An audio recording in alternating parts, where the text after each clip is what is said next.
समजा आपल्याला कुठेतरी जायचंय. कधीकधी हाताने काढलेला एक साधा नकाशा म्हणजे एक स्केच पुरेसा असतो. पण जर प्रवास एखाद्या डोंगराळ अवघड भागातून असेल तर आपल्याला एकदम तपशीलवार नकाशा लागतो नाही का? डायोड मॉडेल्सही खरं तर अगदी असंच आहे. तर मग चला, सर्किट विश्लेषणाच्या या प्रवासात कोणते नकाशे म्हणजे कोणती मॉडेल्स कधी वापरायची हेच आज आपण समजून घेऊया. तर आज आपण काय काय बघणार आहोत. सगळ्यात आधी आपल्याला या मॉडेल्सची गरजच का लागते हे समजून घेऊ. मग आपण डीसी करंटसाठी वापरले जाणारे मॉडेल्स पाहू, त्यानंतर बदलत्या सिग्नल्ससाठीचे मॉडेल्स आणि शेवटी प्रत्येक कामासाठी योग्य मॉडेल निवडायचं कसं यावर बोलू. चला तर मग सुरुवात करूया पहिल्या भागापासून, द प्रॉब्लेम विथ परफेक्शन. म्हणजे मुळात प्रश्न हा आहे की आपल्याला ह्या वेगवेगळ्या मॉडेल्सची गरजच का भासते. आणि हेच तर मुख्य आव्हान आहे नाही का? म्हणजे एक असा कॉम्पोनंट जो साध्या सरळ नियमांनी चालत नाही, त्याचं विश्लेषण करायचं तरी कसं, हाच तो मोठा प्रश्न आहे ज्याचं उत्तर इंजिनियर्सना शोधावं लागतं. आता बघा, हा जो ग्राफ आहे ना, हे आहे डायोडचं खरं-खुरं वर्तन. ही काही सरळ रेषा नाहीये, ती वक्र आहे. याचाला म्हणतात नॉन लिनियर बिहेवियर. आणि याचं जर अगदी अचूक गणित करायचं म्हटलं तर शॉकले इक्वेशनसारखी खूप क्लिष्ट सूत्र वापरावी लागतात. आता रोजच्या सर्किट डिझाईनमध्ये एवढं सगळं करत बसणं शक्य नाही आणि म्हणूनच आपल्याला गरज लागते सोप्या मॉडेल्सची. तर मग या समस्येवर उपाय काय? उपाय आहे इक्विव्हॅलंट सर्किट. नाव थोडं जड वाटेल, पण कल्पना एकदम सोपी आहे. आपण काय करतो, त्या गुंतागुंतीच्या डायोडच्या जागी काही सोपे आयडियल इलेक्ट्रिकल घटक ठेवतो जे विशिष्ट परिस्थितीत अगदी डायोडसारखंच काम करतात. म्हणजे थोडक्यात हेच आहेत आपले विश्लेषणासाठीचे सोपे नकाशे. ठीक आहे, चला आता आपण स्थिर करंट म्हणजेच डीसी सर्किटसाठी वापरल्या जाणाऱ्या मॉडेल्सबद्दल बोलूया.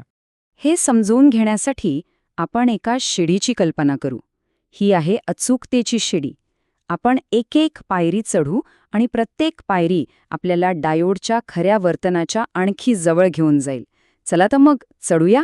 पहिली सगळ्यात सोपी पायरी. तर पहिला मॉडेल आयडियल डायोड मॉडेल. हे एकदम साधं सरळ मॉडेल आहे. यात आपण डायोडला एक परफेक्ट स्विच मानतो. म्हणजे काय? तर फॉरवर्ड बायसमध्ये तो झाला एक बंद स्विच ज्याचा रेझिस्टन्स 0 आणि रिव्हर्स बायसमध्ये तो झाला एक उघडा स्विच ज्याचा रेझिस्टन्स आहे अनंत.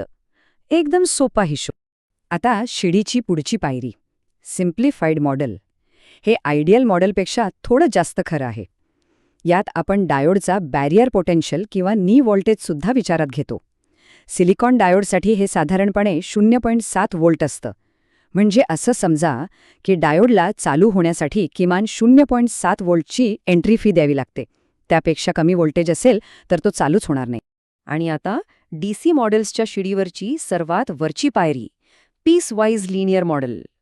हे आणखी एक पाऊल पुढे जातं. हे मॉडेल बॅरियर पोटेन्शियल तर धरतंच, पण सोबतच डायोडच्या फॉरवर्ड रेझिस्टन्सचाही विचार करतं. कारण खरं तर डायोड चालू झाल्यावरही त्याचा अगदी थोडा का होईना पण स्वतःचा एक रेझिस्टन्स असतोच. त्यामुळे डीसी विश्लेषणासाठी हे मॉडेल आपल्याला वास्तवाच्या सर्वात जवळ घेऊन जातं. बरं, हे तर झालं डीसी करंटचं. पण काय होईल जेव्हा डायोडमधून सतत बदलणारा म्हणजे एसी सिग्नल जाईल? त्यासाठी हे मॉडेल्स चालतील का? नाही. त्यासाठी आपल्याला वेगळ्या मॉडेल्सची गरज आहे. चला आता त्यांच्याकडे वळूया.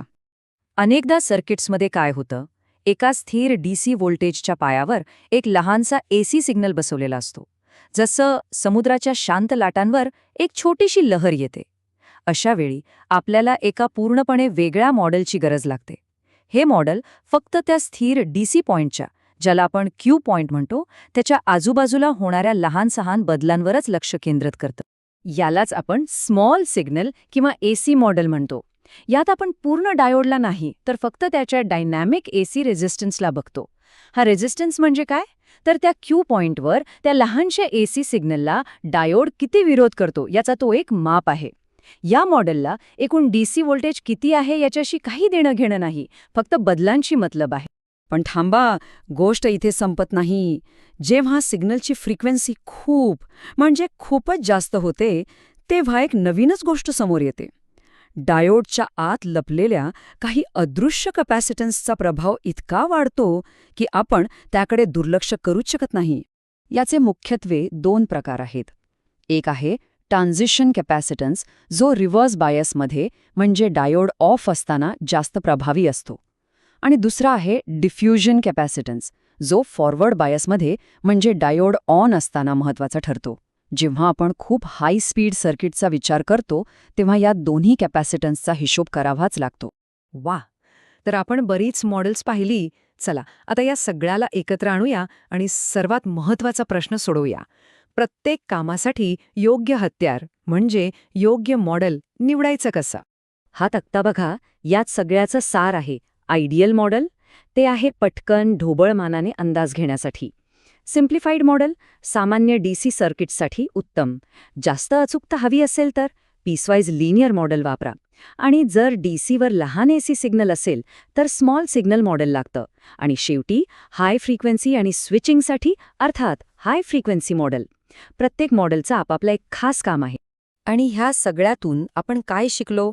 तर सर्वात महत्त्वाचा धडा हा आहे की इथे सरळपणा विरुद्ध अचूकता अशी एक तडजोड नेहमीच असते.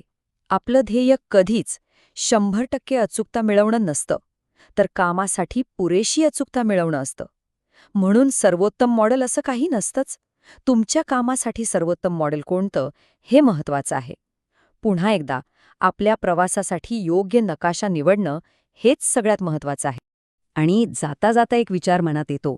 आपण फक्त इलेक्ट्रॉनिक्समध्येच नाही तर आपल्या रोजच्या आयुष्यात सुद्धा कितीतरी गुंतागुंतीच्या गोष्टी समजून घेण्यासाठी असेच सोपे मॉडेल्स वापरत असतो, नाही का? मग ते हवामानाचा अंदाज असेल किंवा अगदी माणसांचे स्वभाव ओळखणं असेल, प्रत्येक ठिकाणी आपण एक सोपी चौकट तयार करतो. विचार करण्यासारखी गोष्ट आहे, नाही का?